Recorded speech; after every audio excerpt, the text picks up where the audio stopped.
In another stunning move, the Trump administration has placed dozens of senior career officials at the U.S. Agency for International Development on immediate leave. Sources say around 60 officials were notified Monday, and there seems to be a particular focus on USAID's General Counsel's office. An internal statement from the agency official has tied the action to the same executive order that led the U.S. State Department to freeze almost all foreign aid just days ago. According to the statement, actions designed to, quote, circumvent the executive order have been identified and need to be analysed. Jeremy Konyndyk is the president of Refugees International and a former senior official with USAID. He joins us now from Washington. Good to have you with us. My pleasure. So Donald Trump's State Department has sanctioned a 90-day freeze on all new funding for nearly all American foreign aid, pending a review. What's your reaction?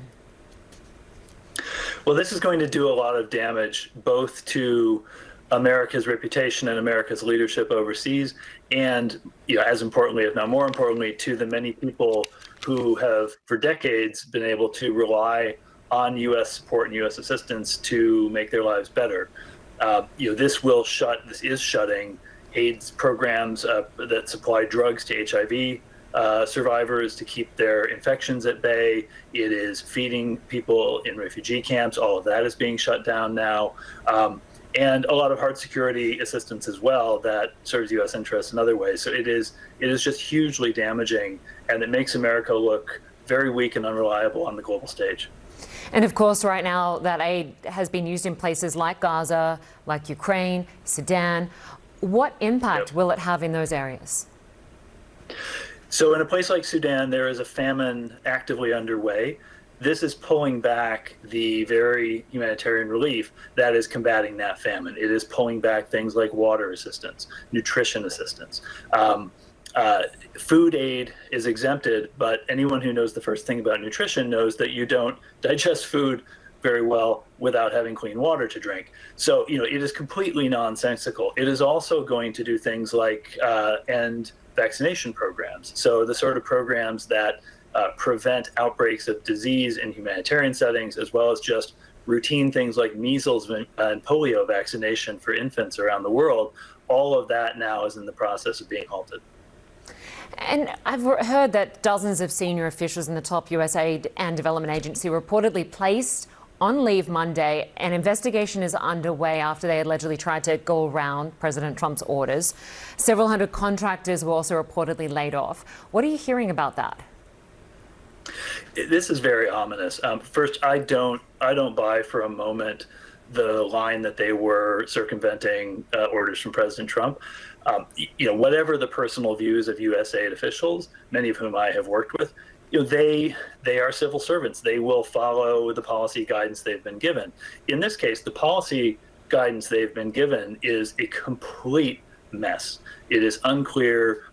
They have no clear guidance on how they're supposed to be making some of the determinations in this review. There's been no guidance given. I don't know how you circumvent guidance you haven't received.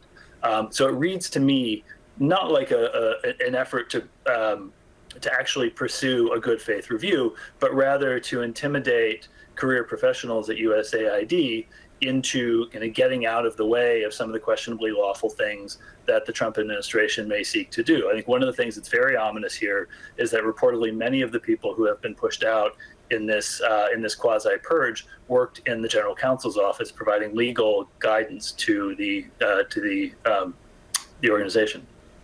Is it likely that aid organizations will be left with no choice but to also lay off staff? That's already happening. Many of the major U.S. partners, and these are, I won't name them here because they have been also instructed by the U.S. government that they're not to talk publicly. But many name brand organizations are now on the cusp of having to lay off aid staff in critical relief responses and other programs around the world.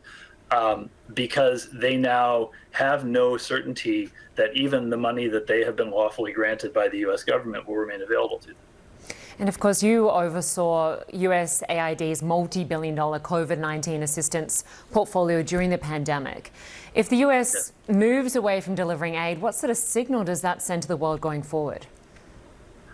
It just shows extraordinary unreliability. To the extent that the president believes that the U.S. is in a geopolitical competition with China, this amounts to a form of a unilateral disarmament of U.S. soft power around the world. It just makes no sense. It is harmful. It is callous. It is cruel, and it is also deeply, deeply counterproductive strategically. Jeremy Konyndyk, we appreciate your time. Thanks so much.